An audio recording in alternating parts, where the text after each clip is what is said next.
acerca da família é um assunto bastante difícil, um assunto bastante complicado, e que o inimigo ele tem se levantado combatendo contra a família. E as armas que o inimigo usa são muito poderosas. A gente tem visto o que tem acontecido com a família nos dias de hoje, nesse mundo, né? E nós somos chamados, como povo de Deus, a perseverar, irmãos, naquilo que o Senhor tem na sua palavra com relação à família. Cada um aqui tem a sua própria família.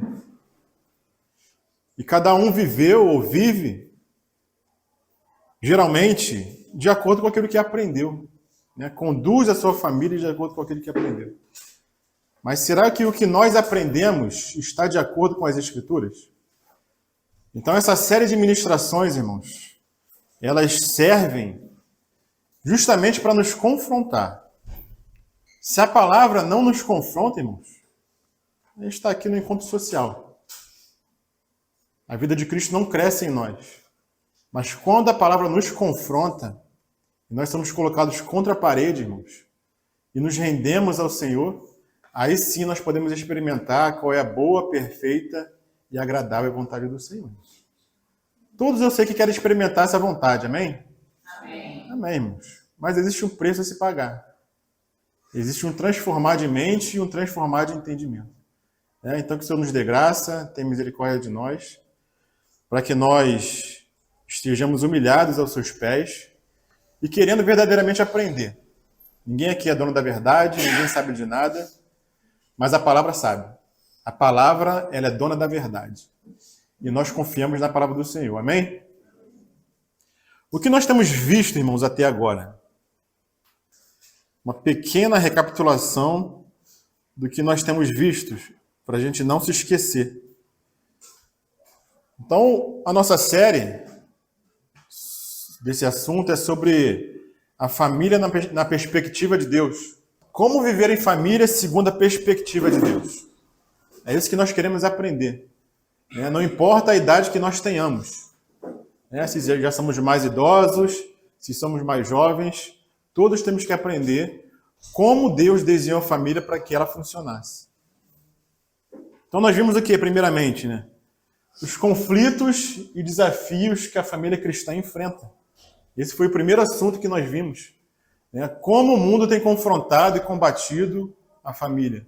Como o inimigo tem investido armas para destruir a família. Esse foi o primeiro assunto. Depois nós vimos o desenho de Deus para a família. Como Deus desenhou a família, como macho e fêmea. E o mundo também tem mudado esse desenho de Deus. Todos têm visto isso, amém? Então esse foi um assunto que nós tocamos também. Falamos sobre a queda da família e a restauração em Cristo. A queda da família se deu logo no início, irmãos. Na primeira família. Foi lá que caiu. Mas em Cristo, irmãos, nós temos a família restaurada. E nós falamos, e o Theo tocou nisso, sobre que só em Cristo, irmãos, nós conseguiremos viver a família segundo a perspectiva de Deus. Somente em Cristo. Não tem outro caminho. Não é na nossa força e não é no nosso entendimento. Somente Ele nos capacita. Basta nós nos submetermos. Falamos sobre o jugo desigual, do capítulo 6 de 2 Coríntios. Quando um fiel, um crente se junta com um infiel, falamos sobre esse assunto. Na última reunião, coloquei entre aspas aqui, porque falamos sobre o jugo desigual entre cristãos. Também existe esse tipo de união que muitas vezes não traz um benefício para ambas as partes. Então não é porque é um cristão que a gente vai fechar os olhos para todo o resto. Amém. Cristão é o primeiro requisito. Mas tem todo um resto, tem toda uma história, tem todo um background, um pano de fundo que a pessoa vai trazer da família dela. Então a gente tem que ver isso para que o nosso casamento e o nosso matrimônio não seja uma relação de conflito, mas seja algo harmonioso, algo que traga paz. Amém? Então a gente está vendo que a gente está seguindo uma sequência com relação ao crescimento e como se dá a família, né? E seguindo essa sequência, hoje nós vamos ver acerca do namoro bíblico. Eu botei namoro bíblico entre aspas também, porque nós não vamos encontrar, irmãos, namoro na Bíblia. Já adianto para os irmãos. Na Bíblia não existe namoro. Então, namoro bíblico é só uma expressão para os irmãos entenderem sobre o que nós vamos falar. É o relacionamento que se dá entre duas pessoas antes do casamento. O mundo chama de quê, irmãos? Chama de namoro. Tem outros nomes também que dão, né, que a gente vai ver hoje aqui. Então, esse é o assunto de hoje, irmãos.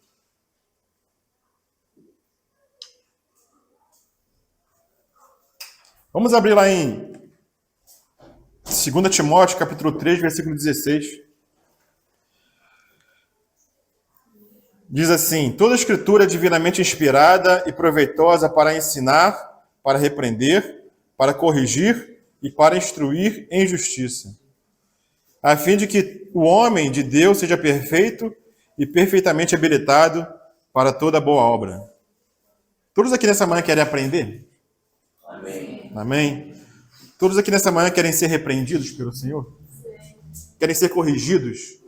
Querem ser instruídos? Todos estão com o coração pronto, preparado, aberto ao Senhor? Amém? Juízes, capítulo 21, versículo 25, fala o seguinte: naqueles dias não havia rei em Israel, porém cada um fazia o que parecia mais reto aos seus olhos. Eu creio que nós estamos vivendo também nessa época, irmãos. Juízes 21, 25. Não tinha rei em Israel e todo mundo fazia o que parecia mais reto aos seus olhos. Nós estamos vivendo um tempo parecido com esse. Hoje, irmãos, todo mundo acha que sabe a verdade. Por quê? O que falam hoje em dia? A verdade é o quê? Vamos ver se os irmãos estão antenados. O que falam que a verdade é hoje, Luciano? Alguém se arrisca? Oi? Matou a charada, Kátia. A verdade é relativa. Cada um tem a sua verdade. Não existe uma verdade absoluta. E isso para todos os assuntos. Né? Que não é a verdade. Né? Porque se essa verdade fosse verdade, seria uma verdade absoluta. Né? Então, como não é verdade, até isso que eles falam é falácia. Então, todo mundo fazia o que parecia bem aos seus olhos. E ninguém ia à palavra, porque a palavra já tinha sido deixada por Moisés, para saber o caminho que deveria seguir. Cada um fazia o que dava na telha, irmãos. Cada um fazia o que queria. E esqueciam da palavra do Senhor. Oséias, capítulo 4, versículo 6, por favor. Versículo muito importante, irmãos. Oséias 4, 6. Eu já de antemão peço para os irmãos me suportarem por causa do tempo, tá, irmãos? Como é que fala Oséias 4, 6? O meu povo foi destruído porque lhe faltou o conhecimento.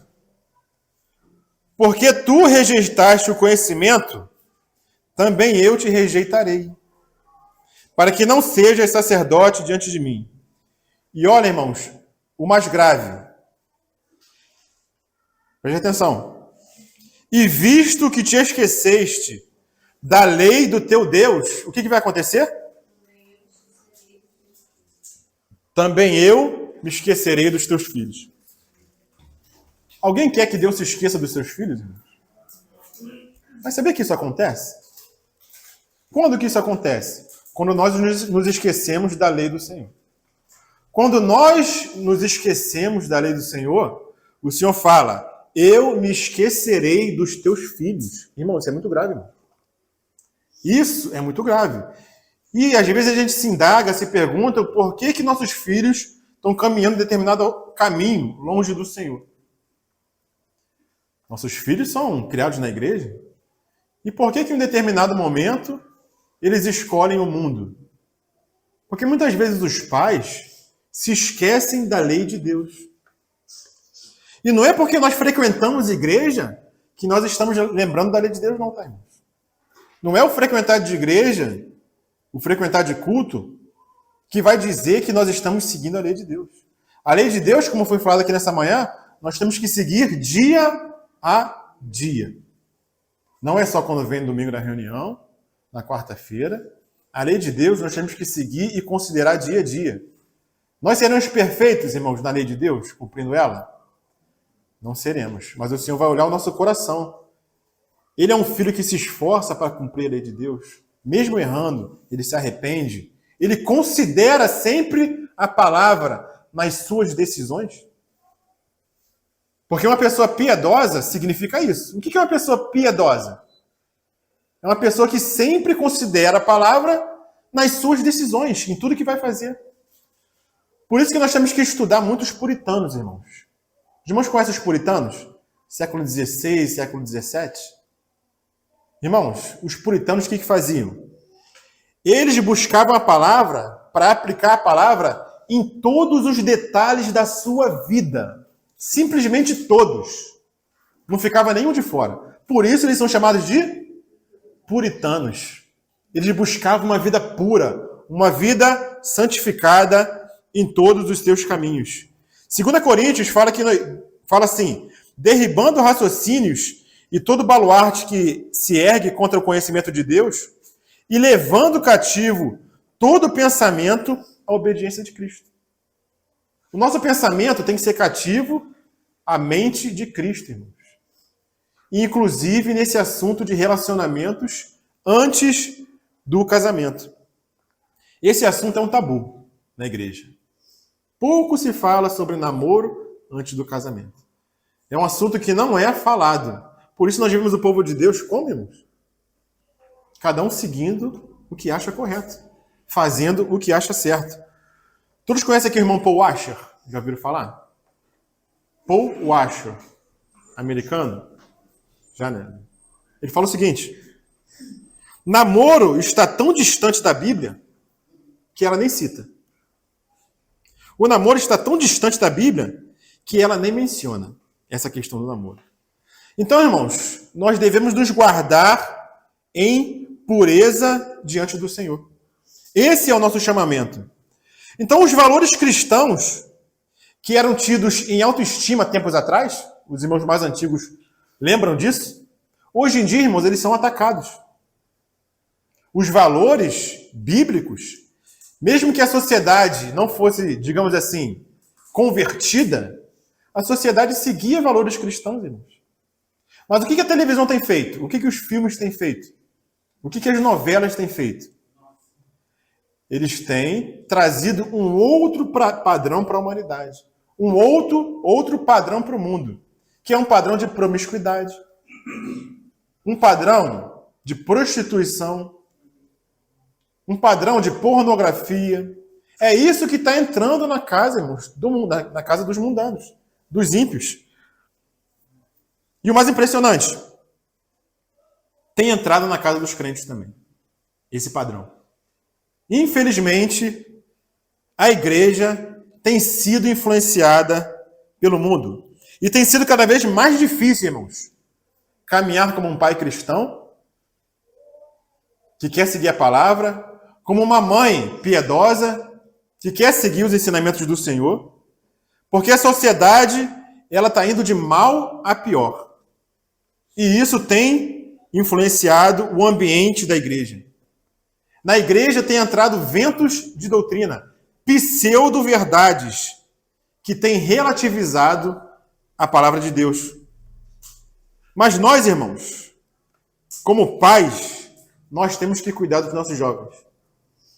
O Senhor nos deu essa responsabilidade de cuidar dos nossos jovens. Não só os pais, mas também a igreja. Mas a igreja tem se tornado muito parecida com o mundo, irmãos, nesse assunto. Você não vê diferença mais de um namoro cristão, entre jovens cristãos, e um namoro do mundo. Você não vê mais essa diferença. Então o que nós vamos fazer hoje aqui? Vamos colocar esse contraste, ver o que o mundo pensa sobre esse relacionamento antes do casamento, que aí fora se chama de namoro, Mas o que se chama, irmãos? Aí fora. Amizade colorida, né? Se conhecer, ficar, não é assim? Ah, eu vou ficar. É esse que é o namoro aí fora, irmão. Então, irmãos, esse é o pano de fundo que nós vamos colocar. E não nos esqueçamos de Romanos capítulo 12. O que fala Romanos 12, irmãos? Sem abrir a Bíblia. Romanos capítulo 12, versículo 1. Vamos os irmãos. Amém. As irmãs.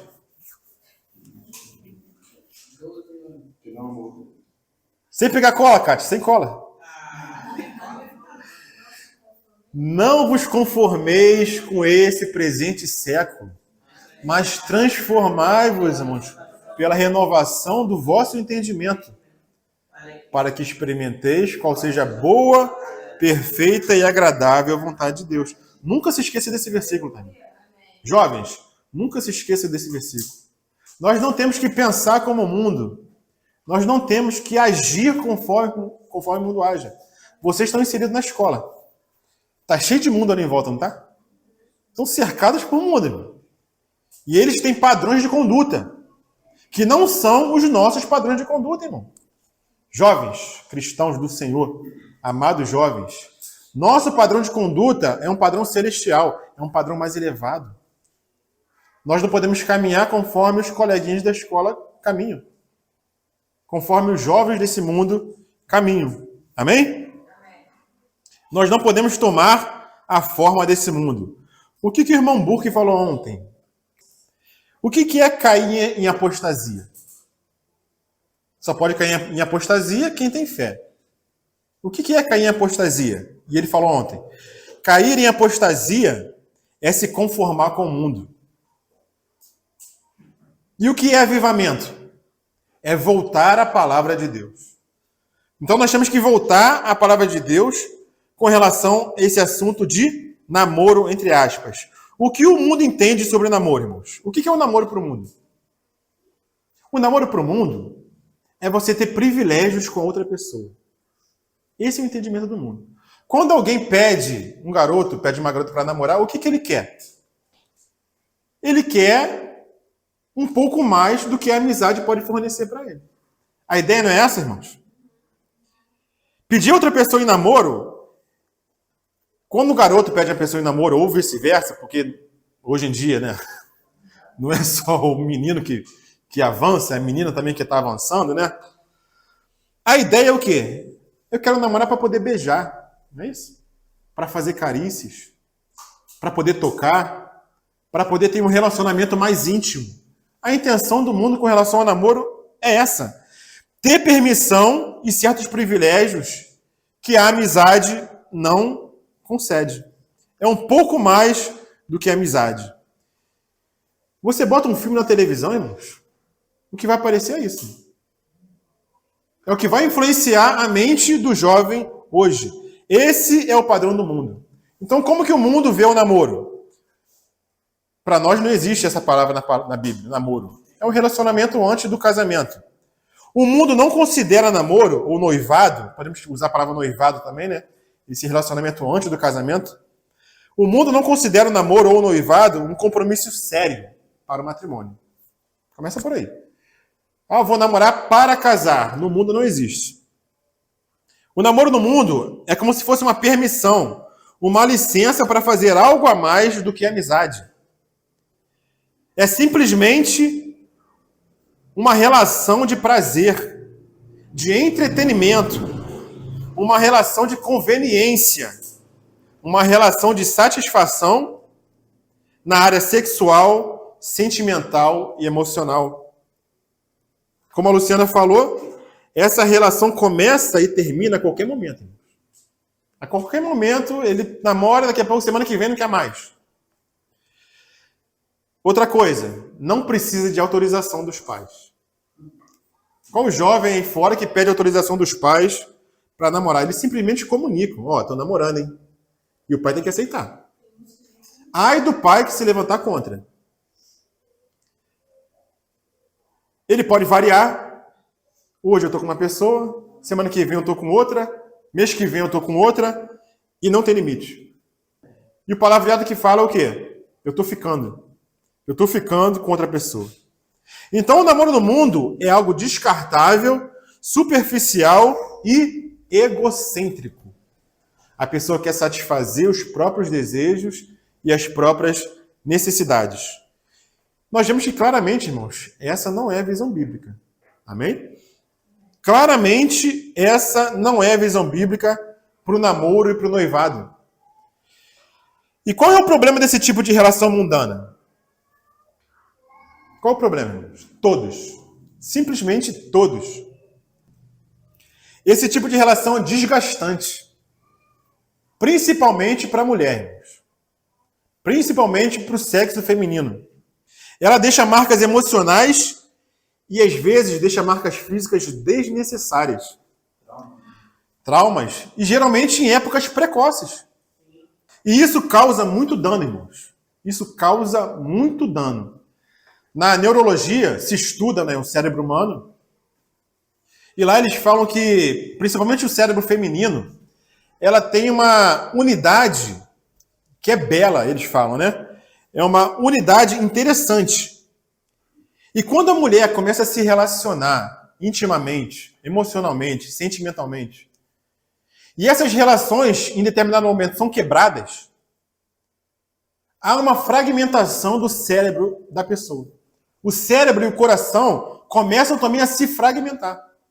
Então, cada vez mais que a pessoa, que a menina, tem relações, e essas relações se rompem, emocionais, sentimentais, de intimidade, cada vez mais o seu coração também vai se rompendo, vai se fragmentando. A sua mente vai se fragmentando. E quais são as consequências disso, irmãos? A pessoa vai se tornando cada vez mais desconfiada, cada vez mais ela tem menos expectativa em suas relações e cada vez mais ela fica desconfiada do sexo oposto. Ela confia menos. Então, olha o dano que esse tipo de relação causa, irmãos. E às vezes na igreja acontece isso. A gente que participou de denominações, principalmente aquele garoto, aquele jovem que está em evidência, que toca no louvor, que canta. Pode ver aí fora como é que acontece. No mínimo, ele já ficou com 4 na igreja, irmãos. 4 meninas. Já namorou uma, namorou outra. E isso tudo sem compromisso. Sem um compromisso de casamento, irmãos. E esse, irmãos, é um assunto sério. Porque quando isso acontece na igreja, entre cristãos, geralmente essa relação se rompe e, no mínimo, geralmente, um abandona a fé, irmãos. Eles se esfriam na fé. Isso não deveria acontecer, irmãos. Essas relações descartáveis, baratas e sem compromisso. Esse tipo de relação é relação no mundo. Não é parâmetro para a igreja. Como nós vemos lá em Mateus, o Senhor fala que isso é tropeço. Isso é um tropeço, irmãos. E é a responsabilidade dos pais. Então a palavra hoje não é tanto para os jovens, mas é mais para os responsáveis, mais para os pais. Porque os pais podem estar colocando tropeço na vida do filho, irmãos. E como que os pais colocam tropeço na vida do filho nesse assunto? Simplesmente não exercendo sua autoridade dentro de casa. Simplesmente deixando o filho fazer o que ele quer fazer. Simplesmente não ensinando o filho como ele tem que tratar uma menina. Como a menina tem que se portar. Os pais não dizem não. Então, se nós, como pais, estamos fazendo isso, irmãos, nós estamos colocando tropeço na vida dos nossos filhos. Mas, na verdade, Mike, quando você traz uma palavra dessa aqui para a comunidade e a gente tem o privilégio de estar com os nossos filhos aqui, essa palavra ela vai também para os filhos. E aí, quando o pai entra com a palavra, e ele também já ouviu aqui, nossa, isso aí... Serve para ambas as partes. É de um, vamos dizer, é de um preparo do coração, Se eles estão atentos, eu creio que sim, para os pais, Sim. Eles ouvirem também tudo que eles estão ouvindo. Sim. E essa questão do tropeço é bastante grave, porque o Senhor falou que aquele que colocar um tropeço para aqueles meus pequeninos, ele falou o quê, irmãos? Não lembro o que o Senhor falou? Lembra? É melhor o quê? É melhor amarrar uma pedra de moinho no pescoço e se jogar do abismo, irmãos. Não sou eu que estou falando, é o Senhor. Eu vou falar que nem irmão Burke ontem, né, Roberto? Não sou eu que estou falando, é Paulo. Não sou eu que estou falando, é o Senhor que fala. Mateus capítulo 18. Lá em Coríntios capítulo 7, fala o quê, irmãos? Quem não é casado, cuida das coisas do Senhor, de como agradar o Senhor. Jovens, aproveitem a sua juventude. Essa é a época que você tem menos responsabilidade com família. Você não tem que sustentar uma família, não tem que trabalhar fora, não tem que cuidar de filho. Dedique a sua juventude ao Senhor. Arthur, Daniel, Gabriel. Caraca, esqueci. Júlia, Isabela, Caleb. Rai. Dedique a sua juventude ao Senhor. Não é hora de pensar nessas coisas. Não é momento de pensar nesse assunto. Chegará a hora. Né?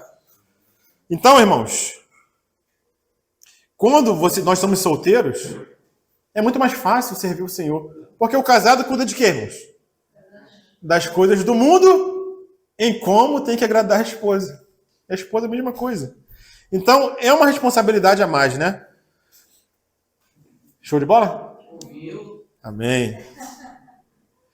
Paul Washer, ele fala o seguinte, depois procura lá na internet, quem é Paul Washer?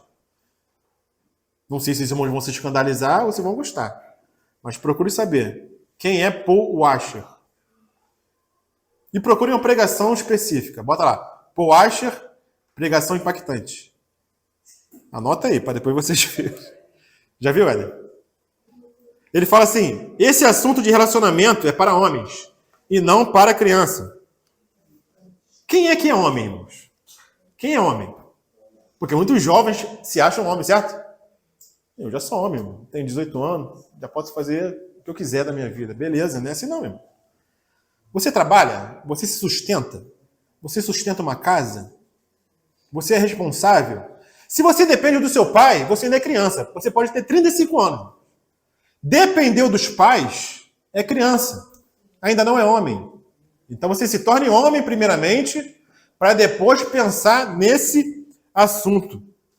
Então o namoro conforme o mundo não é uma alternativa para um cristão que está caminhando com o Senhor. Porque isso é tropeço.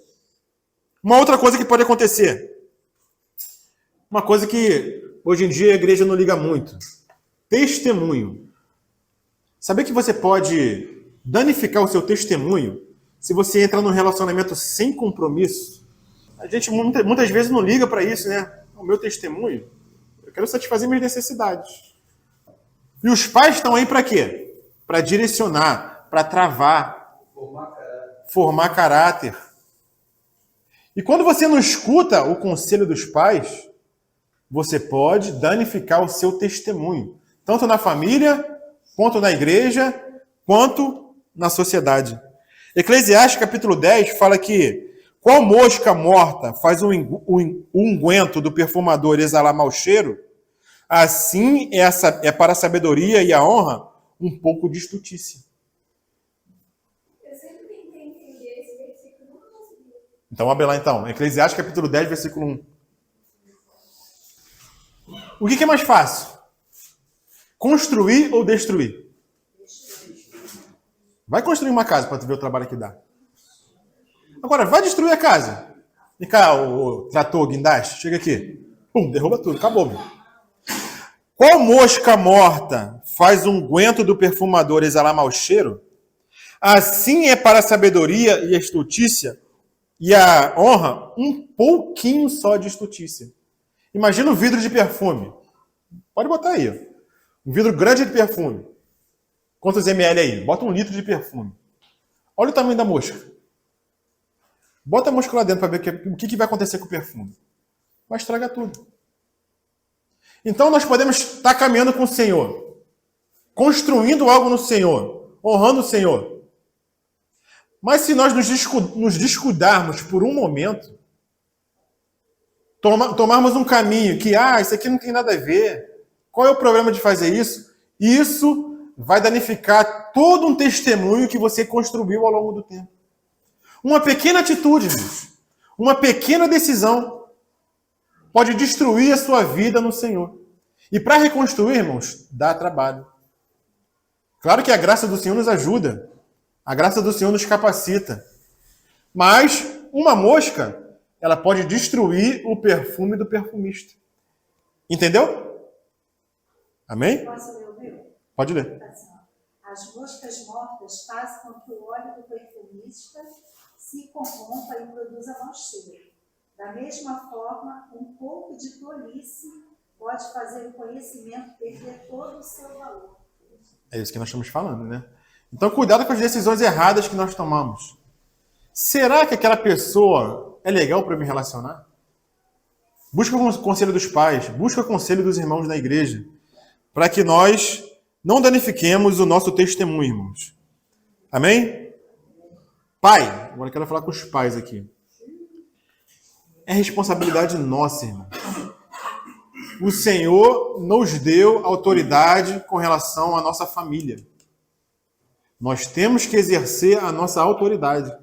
Nós não temos que colocar de lado, irmãos, porque nós seremos cobrados. Será que nós temos guardado os nossos filhos, irmãos? E hoje está muito difícil guardar, irmãos. Hoje não está fácil, não. Nós temos que ensinar para o nosso filho como ele deve tratar uma menina.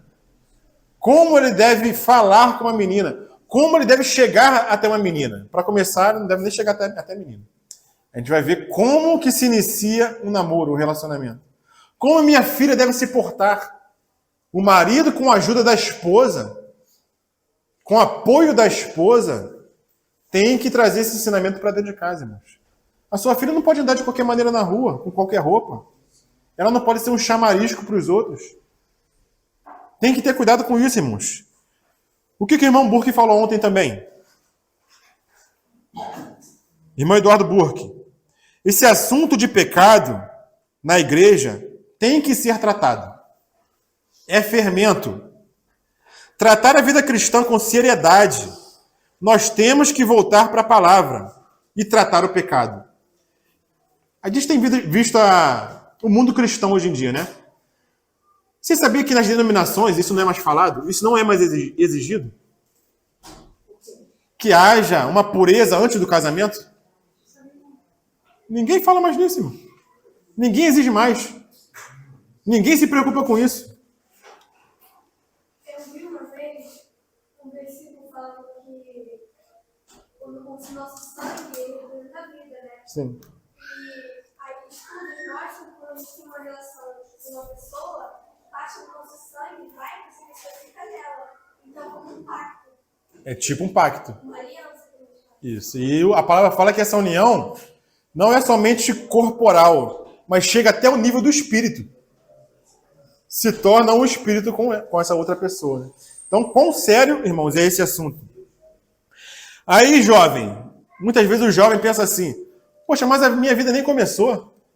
Estou esperando o dia que a minha vida vai começar. Ou seja, que ele vai poder sair sozinho no mundo, fazer as coisas da cabeça dele, né? O jovem pensa assim, né? Poxa, eu estou doido para a minha vida começar. Os jovens já pensaram assim? Nós já pensamos assim, irmãos? Estou doido para a minha vida começar. Te digo uma coisa. A sua vida já começou há muito tempo. A vida de vocês já começou. Tudo que vocês fazem agora já tem uma repercussão, já tem uma consequência, irmãos.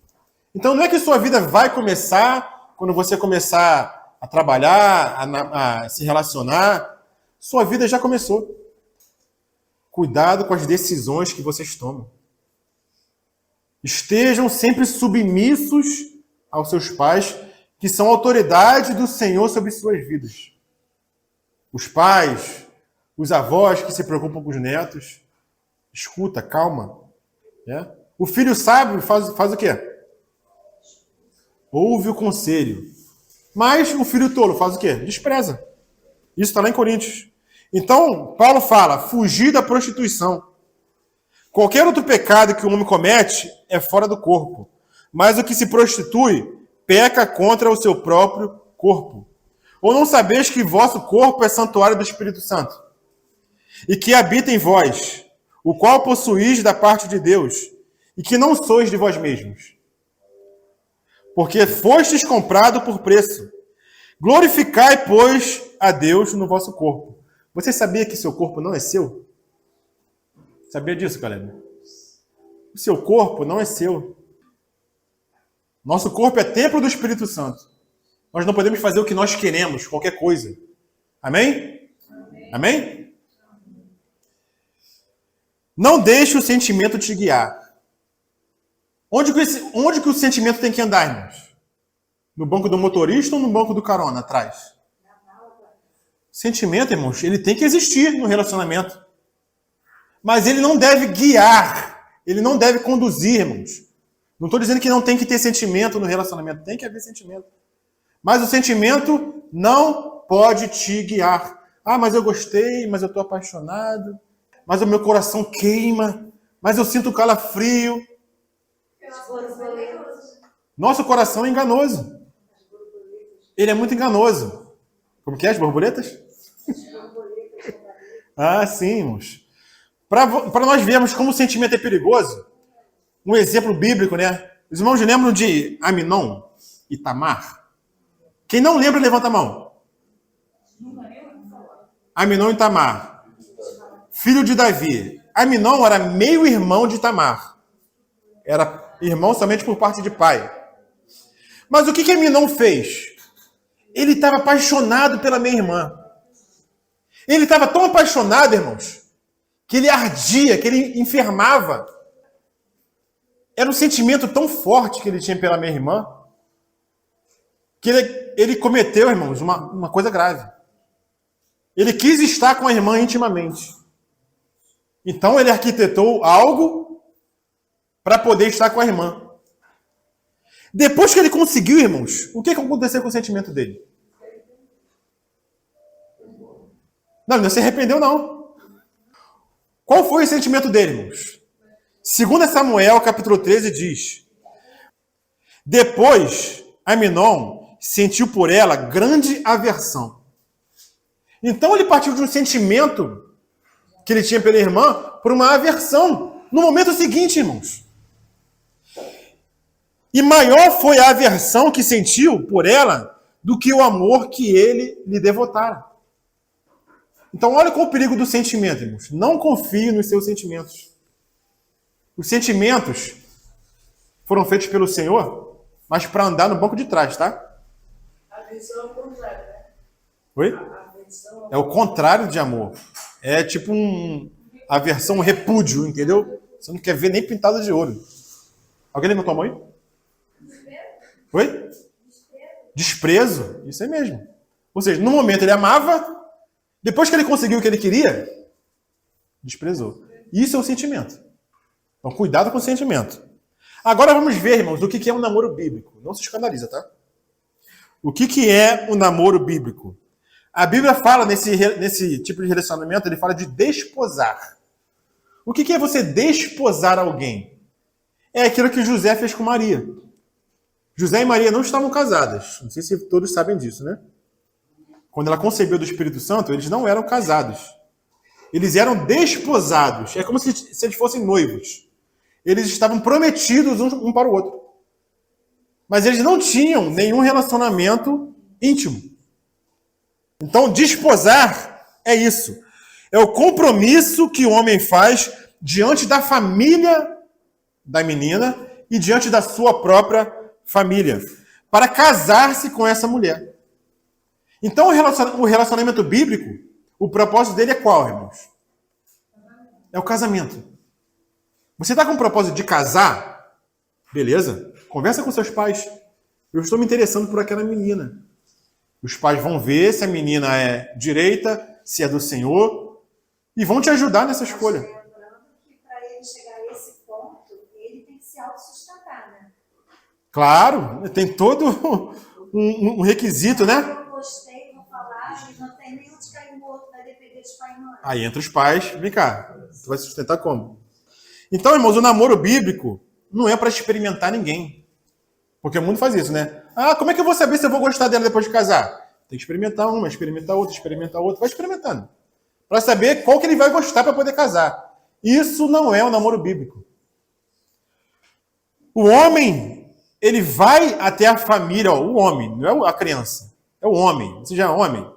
Então o homem vai até a família da menina e fala com as autoridades que estão sobre a menina. Ele não fala direto com a menina. Ele fala com as autoridades, com os pais, né? E isso é uma preparação para as duas pessoas para o matrimônio. Isso tudo, irmãos, é feito na luz. Nada é feito às escuras, escondido. Ah, conheci alguém e já traz a notícia. Isso aí é coisa feita no escuro, irmãos. O irmão o irmão Pablo Davi, todos conhecem o irmão Pablo Davi? Da Colômbia? Ele fala o seguinte: um mau relacionamento antes do casamento é uma profecia terrível para o matrimônio.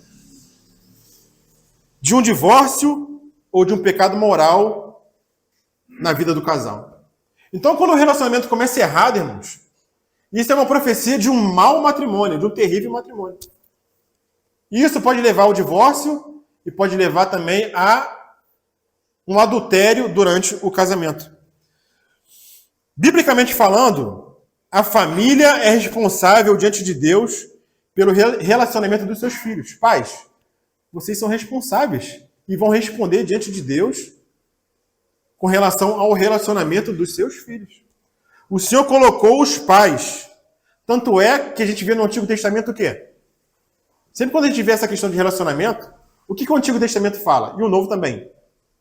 Pais, não deem os seus filhos em casamento com filhas de outras nações. Não é isso que a palavra fala quando a gente vai lá?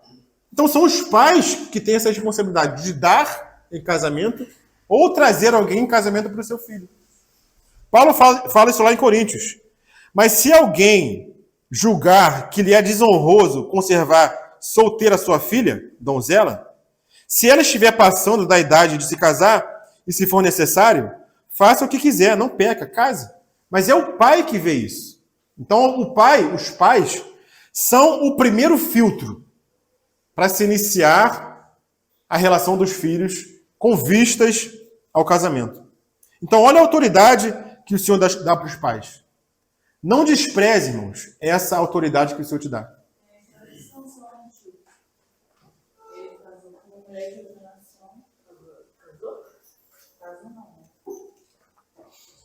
Os pais instruíram ele?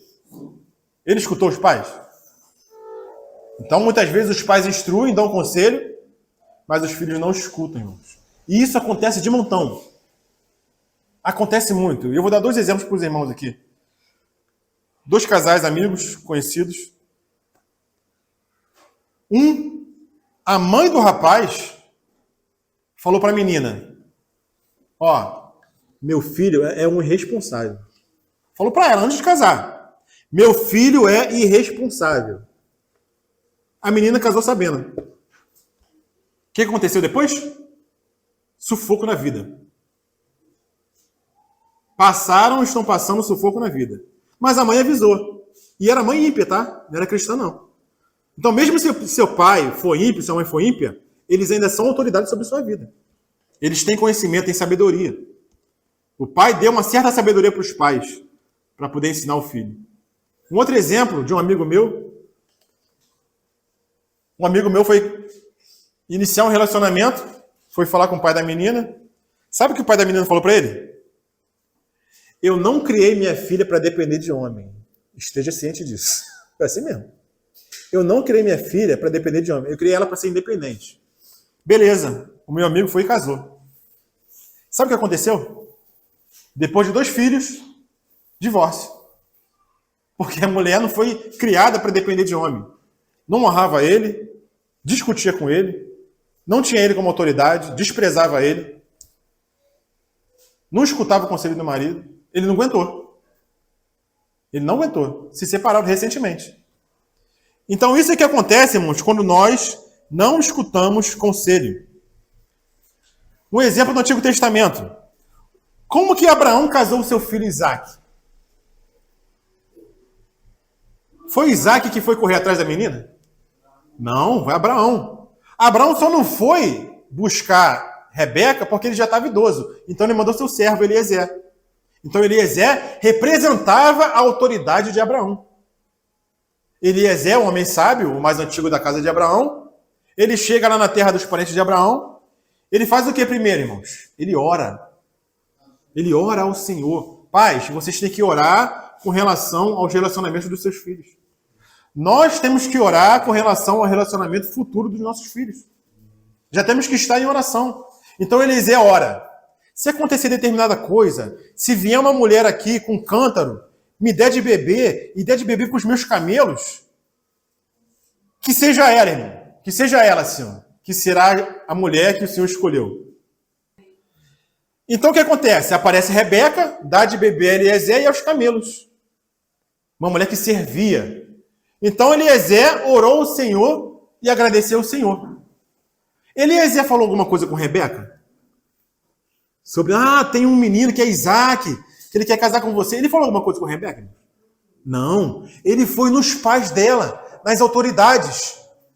Labão e Betuel. Labão era irmão de Rebeca e Betuel era o pai. Ele não falou nada com Rebeca, ele foi nos pais. E contou toda a história para os pais. O que os pais fizeram? E o irmão Labão, o que eles fizeram? A gente não pode nem falar bem e nem falar mal sobre esse assunto, mas a gente vê que é do Senhor. Eles nem autorizaram, nem desautorizaram. O que eles fizeram? Eles chamaram a Rebeca. Rebeca, vem cá. Você quer ir? Rebeca disse sim, eu quero ir. Então olha como é que acontece, irmãos. As autoridades dos jovens, os pais, conversam entre si, chamam os jovens para saber o que eles acham também. Tá beleza para você? Você concorda? Você gosta dele também? Você também? Então não é que os pais vão decidir pelos filhos, não é isso. Os pais são simplesmente um filtro que o Senhor colocou. Então é feito tudo de comum acordo, irmãos.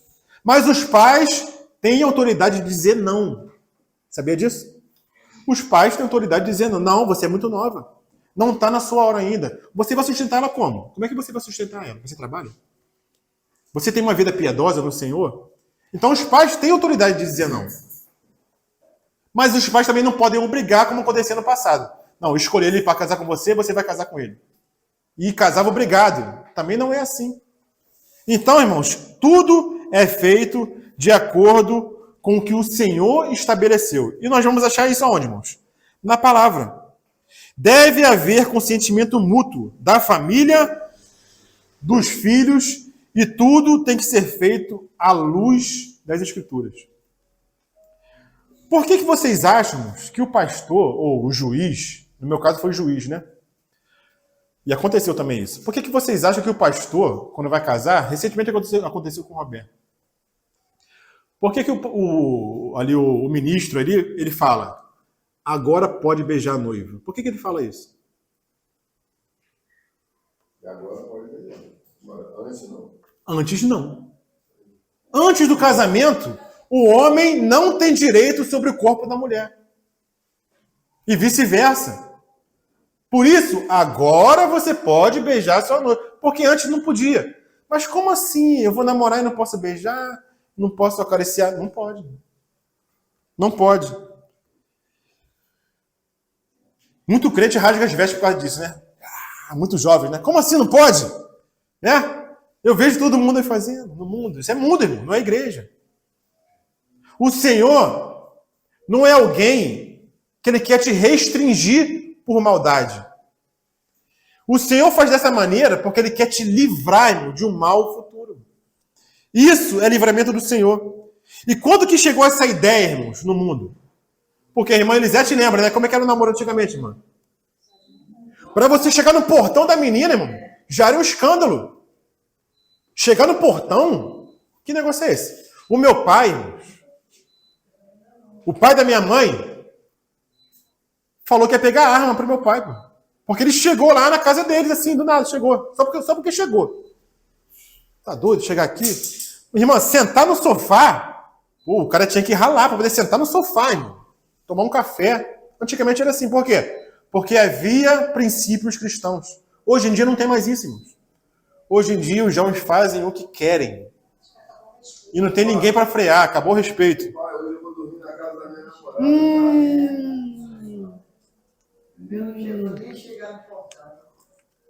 E tem pais que incentivam isso, tá? Tem pais que incentivam isso. Então, hoje em dia, irmãos, está sem limite. Inclusive entre os crentes. Por que a gente ensina que não é para beijar, não é para acariciar, não é para ter uma intimidade? Porque isso acende um fogo interno, irmão. Ou não acende? Acende um fogo. Você vai conseguir apagar esse fogo? Não vai. Então o que vai acontecer? Você vai pecar. Você vai desonrar. Você vai destruir o seu testemunho. Então por isso nós devemos ensinar isso para os nossos jovens, irmãos. Se a pessoa diz que te ama, não, mas eu te amo. Eu também te amo. O que é a palavra que diz que o amor é? O amor tudo espera. O amor tudo sofre. Se ele te ama, ele vai esperar. Se você ama, você também vai esperar. Paulo fala sobre isso, né? Mas se não podem conter-se, o que Paulo fala? Não é namorar que Paulo fala. Ele fala case-se. Você não pode se conter, o fogo está tremendo. Beleza. Garoto, menino, trabalha. Quer casar? Trabalha. Arruma um emprego. Estuda. Seja responsável. Seja homem. Aí você, da maneira correta, você vai começar um relacionamento. Da maneira correta, irmãos. Geralmente o homem é mais tarde, certo? E a menina é mais cedo. Eu vejo meninas hoje casar com 16 anos, sabia? 16 anos já estão casando, irmãos. Por quê? O homem é mais tarde. Porque quem sustenta é quem, irmãos? Quem provê é quem, irmãos? Então, por isso que ele tem que ter um tempo mais para poder encontrar um trabalho, para poder suprir e casar com uma menina mais nova, mais da mesma idade, mais velha. Mas não esqueça do julgo desigual, tá? A questão da idade também conta. Menina de 20 anos não vai casar com um cara de 60, né? Vai ficar viúva cedo. Então isso também conta, né? Mas é o golpe do baú, né? Já é outra coisa, né? Amém, irmãos? E só para terminar, um exemplo meu. Né? Vou me colocar como exemplo aqui para os irmãos. Eu me converti aos 23 anos. Então, antes disso, eu não tinha um Senhor, apesar de ter sido criado na igreja. Então, irmãos, eu fui alguém imoral, eu fui alguém que andou no mundo, e quando eu me converti, eu disse para minha esposa, Aline, irmão, foi uma conversão verdadeira. Que eu me converti, eu falei o seguinte para ela, acabou. Agora o nosso relacionamento vai ser puro e vai ser santo. Agora só depois do casamento. Então o Senhor lhe dá graça também para aqueles que já caíram e se converteram. Mas o que aconteceu, irmãos? Nós tínhamos plena liberdade, a gente fazia o que queria. Saía, voltava a hora que queria, não tinha paz, não tinha restrição. Então, mesmo com essa pureza de coração, com esse sentimento de querer fazer as coisas do Senhor, porque não tinha restrição, você acha que a gente conseguiu? Não conseguimos. Então a gente teve que acelerar o casamento. Né? Porque é um peso na consciência quando você é do Senhor. Quando você é do Senhor e entra nesse caminho, você sente um peso na consciência, irmãos. Isso incomoda. Isso incomoda. Você quer fazer o certo e não consegue. Por isso que tem que haver a restrição dos pais. Os pais têm que restringir. Como é que eram as casas antigamente, Elisete? Se o casal fosse namorar, eles ficavam no cômodo do lado, com a porta aberta, e a porta não era desse tamanho não, tá? A porta era... E os pais lá do outro cômodo só de olho, né? Só de olho. Era assim. Mas hoje em dia não tem restrição nenhuma, você faz o que quiser. Então é muito mais difícil. Pais, tenhamos a mente de Cristo. Conformemos a nossa mente à mente de Cristo. Não ache que isso é algo antiquado. Vou me considerar antiquado, alguém do passado. Você simplesmente vai estar guardando o seu filho. Imagina, só um exemplo, né? Imagina que alguém lá, tu vai sair de manhã para trabalhar. Aí o teu carro não está lá na garagem. O teu carro não está na garagem. Ué, o que houve com o meu carro? Aí daqui a pouco chega um boy. E aí, tio Theo, tranquilo? Pô, peguei teu carro emprestado aqui, ó. Toma aí a chave aí, ó. Joga. Tu vai pensar o quê? O que você vai pensar? Tu tá maluco? Como é que tu pega meu carro sem minha autorização? Esganar o garoto, né? Não vai esganar ele? Tá pensando o quê? Esse carro é meu. É o meu carro. Eu tô errado em falar isso? Qualquer um aqui. Pensa na cena. Um boy, um garoto lá, um jovem. Ei, peguei teu carro de madrugada, saí, dei cavalinho de pau. Você vai sair para trabalhar e seu carro não tá lá. E ele chega. Aí, teu carro aí, toma aí, vai. Quem é que gostaria disso? Ninguém, né? Agora imagine isso acontecer com a sua filha. Um garoto vai, pega a sua filha, sai com ela. Os pais hoje acham normal. Ah, isso é normal. É da época de hoje em dia. Qual é o problema? Você considera mais o seu carro do que sua filha? Olha a inversão de valores, irmãos. Olha a inversão de valores. O Senhor nos alerta nessa manhã, irmãos. Cuidemos dos nossos filhos. Não desprezemos a autoridade que o Senhor nos dá, irmãos. Nós podemos dizer sim e podemos dizer não. O seu filho não vai ficar traumatizado, sabia? Não vai traumatizar. Ah, não pode dizer não hoje em dia, ele vai ficar traumatizado. Balela. Psicologia mundana. Balela.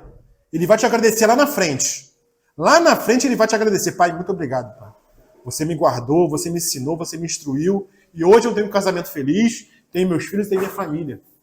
E ele vai passar isso para outra geração, irmãos. É o testemunho da igreja, irmãos. Nós temos que preservar o testemunho da igreja. Por que a igreja hoje é mundana? Porque ninguém faz isso. Ninguém faz isso.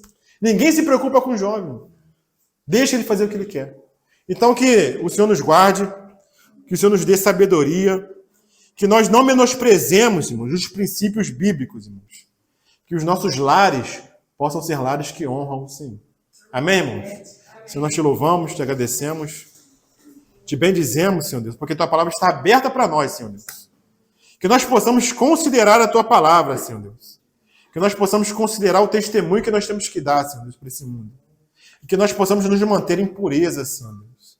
Que nós possamos ter relacionamentos à luz do Senhor. Guarda os nossos jovens, Senhor Deus. Guarda, Senhor Deus, a mente deles, Senhor Deus. Livra eles do pensamento do mundo, Senhor Deus. E que o Senhor possa nos guiar, Senhor Deus, nesse estudo, para que nós aprendamos, Senhor Deus, como é a perspectiva de Deus com relação à família, Senhor Deus. Ajuda cada irmão, Pai. Em nome de Jesus eu oro e te agradeço, Senhor. Amém.